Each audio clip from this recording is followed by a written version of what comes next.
Whenever you factor, the first step is to pull out the GCF. And so when you look at both of these, you notice there's a 2 in common, and there's also an h to the second power.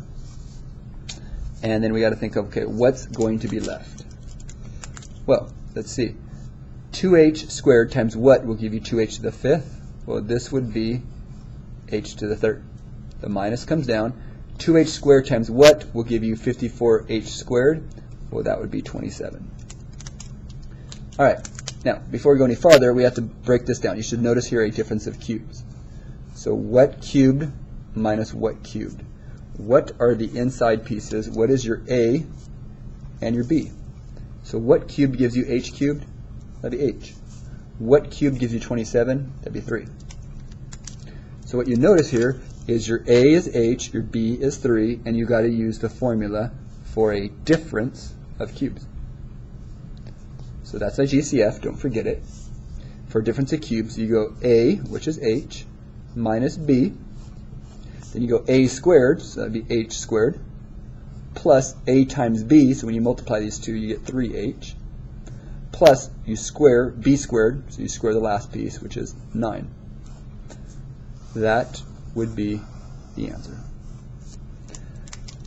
All right, so don't forget the GCF, and then factor with the difference of cubes. Number 2 here is a sum of cubes, because what I notice is I have 2 sets of cubes here. So let's first break this one down.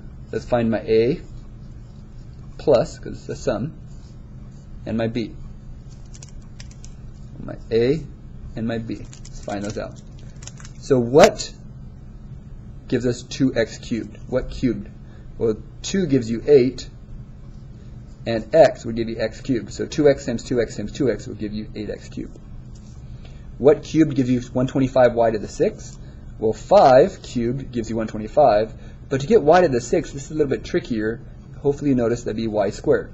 So 5y squared times 5y squared times 5y squared is 125y to the 6th. That's your a and b. Now you just plug it in the formula. The formula for a sum of cubes is a plus b times a squared, so 2x squared would be 2x times 2x, which is 4x squared, minus, for sum of cubes there's the minus, a times b, so 2x times 5y squared, which would be 10xy squared, plus b squared, which would be 25y to the 4th. That would be your answer. It is kind of long, but that would be the sum of cubes for this. So you have difference of cubes, sum of cubes. Watch out for GCFs. And then for this one, it's a word problem. So let's read it. The total area of a rectangle. Area of a rectangle is length times width. So the total area of a rectangle is length times width. The factors would represent the length times the width. So what factors would be L and W? So basically we're trying to find area is what times what. We're trying to find out what would be these two pieces that would give us area. I need to find my length and my width. And the area is this. So if I want to find this value, this right here, I got to multiply two things. That's called factoring. Hint the word also factor. Factors. So let's basically factor this. That's kind of all in all this question is asking you to factor. Okay, so factoring. Those aren't cubes. This is not a difference of cubes.